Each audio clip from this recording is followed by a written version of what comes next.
வெண்டைக்காய் dry roast எப்படி பண்ணுறதுன்னு பார்ப்போம். ஒரு 1/4 கிலோ வெண்டைக்காய் பொடியாக கட் பண்ணி வச்சுக்கோங்க. ஒரு கடாயில் ஒரு 3 டீஸ்பூன் எண்ணெய் ஊற்றிட்டு அதில் கடுகு சீரகம் போட்டுருங்க.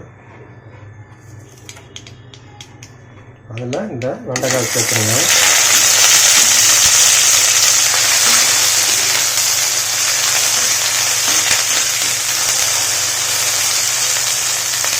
எண்ணெய் எல்லாத்துலேயும் போட்டாகிற மாதிரி கலந்து விட்டுருங்க. மூடி போட்டு நல்லா கொஞ்சம் ரோஸ்ட் ஆகட்டும். மூடி போட்டு இந்த ஆவிலேயே ஒரு 3 நிமிஷம் நல்லா ரோஸ்ட் ஆகிடுச்சு. இதில் இப்போ உப்பு பொருளெல்லாம் சேர்த்துக்கலாம்.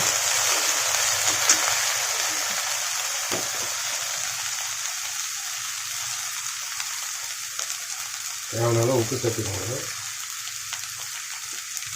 மஞ்சள்,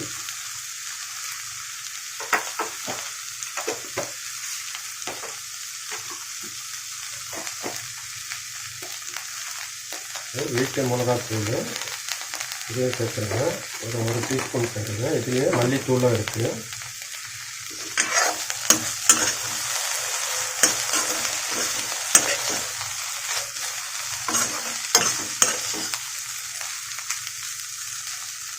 இதை நல்லா ஸ்ப்ரெட் பண்ணி விட்டுட்டு மூடி போட்டுருங்க.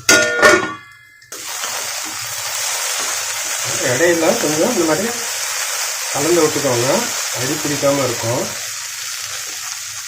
நல்லா இன்னும் டார்க்காக ஆகணும். வெண்டைக்காய் ஓரளவுக்கு ரோஸ்ட் ஆகிடுச்சு. இந்த ஸ்டேஜில் நீங்கள் நிறுத்திடலாம். இல்லை இன்னும் ட்ரை ரோஸ்ட் வேணும்னா இன்னும் ஒரு 5 நிமிஷம் நல்லா ரோஸ்ட் பண்ணிவிடுங்க. இதுவே சாஃப்டாக மீடியமாக சாப்பிட்றதுக்கு நல்லாயிருக்கும். இது மீடியம் ஃப்ளேமில் வச்சு தான் ரோஸ்ட் பண்ணோம். இது மொத்தமாக 10 நிமிஷம் ஆகிருக்கு. இருக்குது வெண்டைக்காய் ட்ரை ரோஸ்ட் நீங்களும் ட்ரை பண்ணி பாருங்கள்.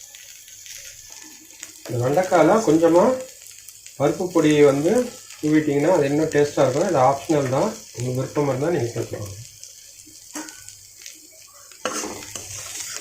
வேர்க்கடலை கூட பொடி பண்ணி போடலாம். இது துவரம் பருப்பு கடலை பருப்பில் செஞ்ச ஆந்திரா பருப்பு பொடி.